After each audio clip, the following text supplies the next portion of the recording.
Alrighty guys, so here's a little update on my Nissan Hardbody project. Got the Pathfinder grille and headlights in here, as well as the marker lights. Did make a mistake on them, got the black ones instead of the chrome ones, so it doesn't match, but it'll be okay for now. Did want to show you a little bit on the wiring. As you can see down there, what I ended up doing is just getting extension harnesses and cutting them and tying it into the factory harness. Yeah, it worked pretty well for me. I think you can get adapter harnesses, but they are kind of expensive from what I saw, so that's what I did. But yeah, looks a lot better than factory in my opinion. The previous owner hit a deer, so it needed replaced anyway, so I thought I would go with this.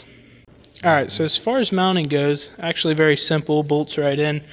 This side, the holes are there, they're just not threaded or anything. I think I used a M6 bolt for that. This side just bolts right up to the factory location. There's one of the bolts back there. Use factory bolts for that. You do have to remove the, I guess you'd call that the mounting bracket for the headlight. Not sure what you would call that, but you got to remove that. And yeah, bolts right in there. So yeah, there it is.